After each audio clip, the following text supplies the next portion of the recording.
What's up, everybody? Okay, this is the first episode of the Training Virtual Assistant series. And this isn't just going to jump right into training a virtual assistant. This first episode, I have an idea. So I need to give some of the people in my audience more credit because you guys know more than I do.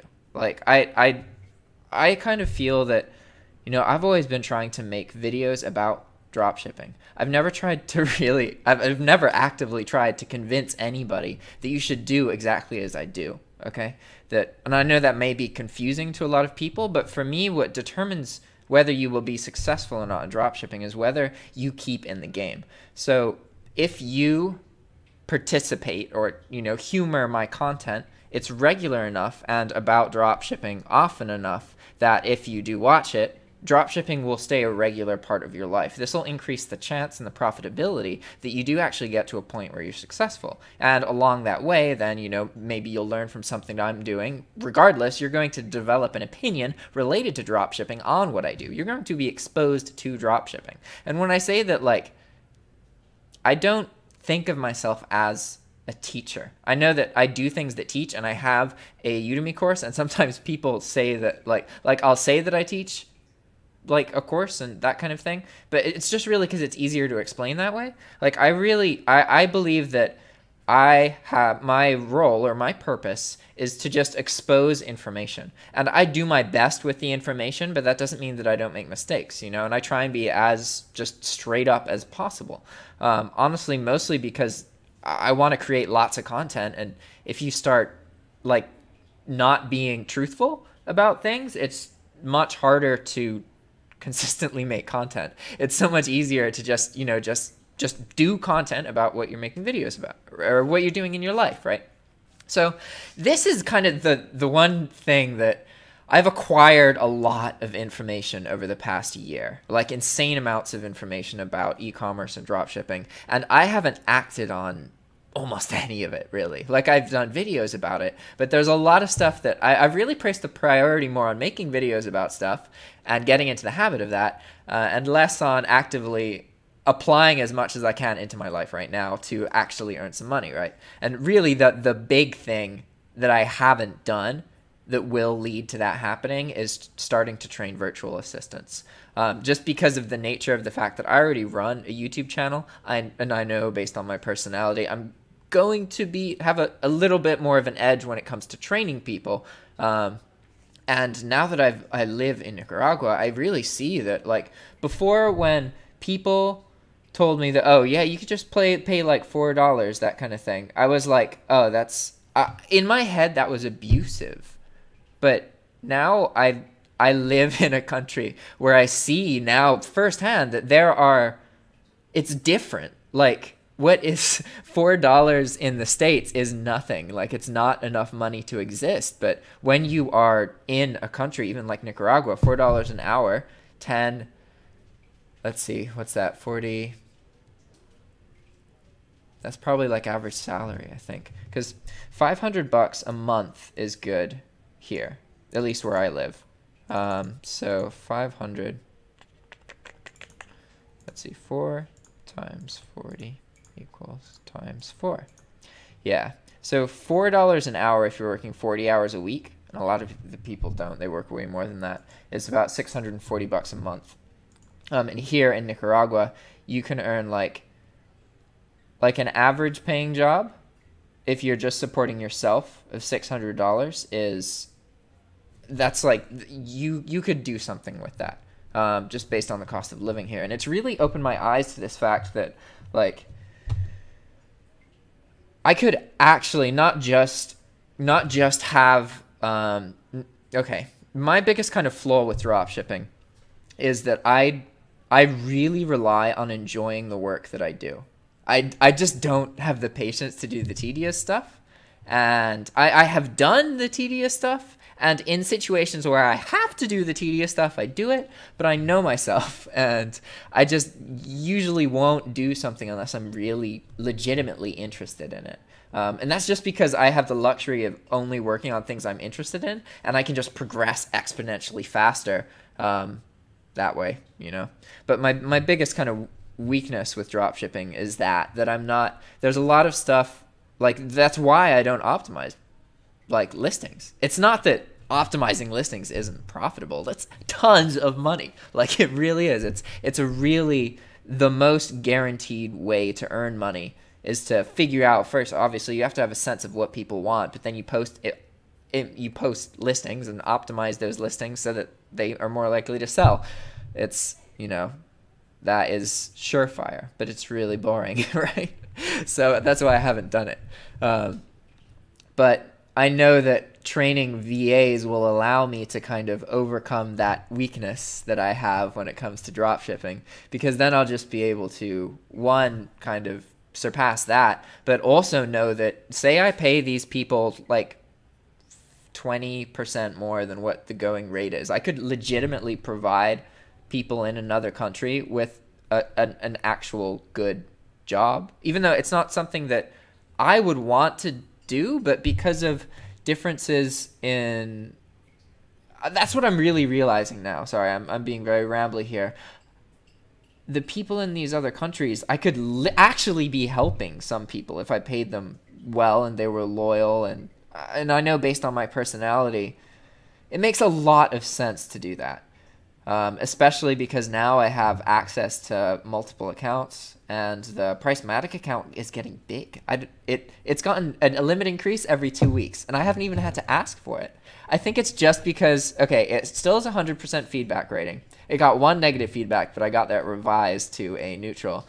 But after that, sorry, the feedback rating, maybe that's something to do with it. But I do keep, so I just keep, I've had the same 1,000 items posted, right? But I just keep upping the default quantity every time I get a limit increase, so it looks like the account's full. And it's gotten more automatic increases than, it can post like 9,000 items now or something like that. And it started off at 1,000, and I only posted 1,000, and I haven't culled once. So it's really like, okay, this account is suggesting that I use it. So the idea here is I still do bulk stuff, but from this point, I kind of think of bulk more as a generator of what items to post, using it for the same purposes that somebody would normally do product research or sniping, anything that results in a feed of items to post that are more likely to sell than random items, right? So my focus is going to be to use my bulk account and to experiment with it and to kind of throw a really big net, and then to use that to make a feed of items that I then use virtual assistants to optimize. And the entry point into the virtual assistants is to just have listers. And they wouldn't even need to use my eBay account. They would literally just be using whatever tool it is that I feel is the easiest to show and is going to work the best in this particular situation, right? Which is pretty cool. I literally just have to give them access to this one tool that makes it easier. And they don't even need to ever see eBay, right? And then eventually, obviously, you can train virtual assistants to do everything. But for right now, I just want to, I realize now that is the big changing thing for me that will kind of like, I'm not going to say this is just going to fix everything, but I know that the next big step for me in the right direction is starting to integrate virtual assistants into my kind of pursuits, especially after meeting Mark and seeing more about DS Genie and the stuff I learned at Grind Camp. It's just like I've just been exploded with all of this information, and it's amazing. It's absolutely amazing. But I just wanted to talk to you guys a bit, and also to say that if you guys have any advice on starting off, what I'm thinking about it right now is, so I've taken a course by David Vu about virtual assistants, and I'm doing that right now. And I did it in the past, but I'm doing it again. And I'm going to try and take advantage of the fact that I have a lot of experience doing videos and tutorials, and that I run a YouTube channel. And I'm going to make like introductions and video, like a whole series of videos designed for the virtual assistant to watch on their own schedule or whenever they're working on it. Because I really want to try and I have to figure out how to communicate with them and develop a bond with them while also relying on like Skype calls and that kind of thing as little as possible. So I know that I can use a bunch of pre-recorded videos to really, really reduce the amount of Skype calls that I do. But we'll see. It'll be interesting, definitely. But that's pretty much my thoughts on it now. I'm going to use something like Fiverr. I don't remember what David Vu teaches in the course, but I'll see that. I'm pretty much just going to follow that and then get started, because I know that the reality is that I'm probably going to go through a couple employees, and it's going to take a while, you know? But if I don't start doing some form of virtual assistance, then like that, everything else that I do is like, it's for YouTube, you know? This is really something that I can make for YouTube that's also going to benefit other people. So I think virtual assistance is that kind of thing that a lot of dropshippers just aren't willing to do. And you can tell that just by the difference in purchase amounts of the course about virtual assistance and about dropshipping with optimization that David Vu did. Like, way more people did the course on optimization, and only a few of that, like a percentage of them, have taken the course on virtual assistance. I think my course is actually coming close to the amount of sales that the virtual assistance course has, just to show you how few people are interested in virtual assistance compared to just dropshipping in general. And this is interesting because really it's one thing that significantly changes your ability to earn money dropshipping. It really is something that makes it next level. You know, just because you can just get so many items, right? And okay, I'm being scattered, as you guys can tell, but I'm trying to get everything. I have a sense of what I've talked about. So the other thing I mentioned earlier was kind of the entry point with this. So I'm not going to just try and train a bunch of virtual assistants to manage my whole business. What I want to do is train virtual assistants to put me in a situation where I feel that I'm spending too much time doing something, and then I train them to do more. That's what I want, because I have to start off with simple, achievable goals. And something that is simple and achievable is showing a virtual assistant how to use a tool like Pricematic or DM tool or whatever it is that I pick that is I feel is best for this, and to just optimize the titles and maybe to pick items. But honestly, I like the idea of me making the feed of items, because I really like going through like Amazon and then just clicking on items that I'm going to next. Oh, this is making me think maybe I should change the strategies that we're going to use as well. I haven't talked to you guys about this for posting the items. And this is all just thought. Like, obviously, this will change as I keep going and as each episode. You guys have probably noticed how sometimes I'll say I'm going to do one thing, and then I end up not doing it, or I do something else. It constantly changes based on how I feel and what I feel is the best decision, right? But I do try to stick to what I say. So the virtual assistants. It's the secret sauce, David Vu's course. Beginning with just showing them how to list items, because then I'll deal with the results. Okay, but what kind of items are we gonna, how are we gonna make this feed of items, right? So I'm really, really putting all of my efforts now into finding out how to make small size transactions as profitable as possible and produce as few problems as possible, because that was a recurring thing I realized with bulk, that you can give yourself such a different experience based on the kinds of items that you decide to pick. Like, it's really remarkable how many different ways stuff can go down there are, right? And sometimes that goes in your favor and you can earn a lot of money, but a lot of the time you just end up having to deal with a lot of stress. And I really believe that PayPal considers my account based on what I was doing before high risk. That's why I have a rolling reserve on my account. I want to reduce the cases and the issues that I have to try and limit that and get rid of it, because it's in my best interest to figure out a business model that is as stable as possible and has as few issues as possible. And that's what I learned with bulk, is like really thought of that, the premise that once you can always just post more items, right? So once you know an item can create a problem, you can just instead of posting items like that item, in the future, you can just post something else that you know won't create a problem, right? So I really, really believe that if I focus on finding ways to sell like $8, $9, $10 items for like 20 bucks. So you use a cheaper item that has more value or is just cheaper than normal for whatever reason, and then have a high markup. And normally the item would cost too much, so the high markup would be kind of ridiculous, right? Like a $100 item, you don't want to mark up by $100. I mean, you could sell it for $200, but you're much less likely to, versus when you have a $10 item, it's easy.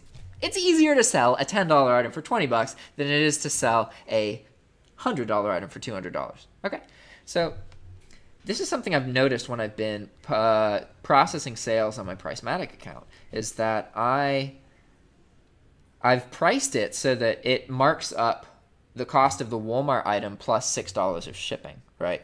But that doesn't always be the case. Sometimes I end up sourcing the item from Amazon because Amazon has free shipping. So I'm aware that, you know, I will probably have to deal with the fact that Amazon doesn't like it when you drop ship at some point, but I haven't had to deal with that yet. So that's pretty good. So that I think that's about everything. Yeah, I could tell you more specifics about why it is that I'm trying to focus on cheap items, but I am convinced. A lot of other things my mind isn't set on, right? But I'm convinced I will find a way to make money off of cheaper items, just because there are so many less problems. And I've observed over and over and over again with the bulk that if you post expensive items, there's, for various reasons, there's more problems with the business. And you can take care of those. It's just more higher risk. And I really want to figure out how. I'm not trying to get rich off of this. I am trying to get all of my bases covered in a way that doesn't take up much time. And I know that optimization is the way to do it. I just never felt like doing it when I could do work on YouTube and do other more interesting things, right? But now doing this virtual assistant will kind of enable me also to be more beneficial to you guys, because I realize that there's a lot of people out there who can recognize that I definitely have the ability to do more things when it comes to drop shipping. I just don't do them. That's been kind of a recurring theme. And for me personally, like I go through phases where I'm taking in information and thinking about it. And I have to do that for a while, right? But sometimes you just have to throw yourself in, right? And I'm doing that now. So, all right, guys, thanks for watching. I'll see you next time. Ciao.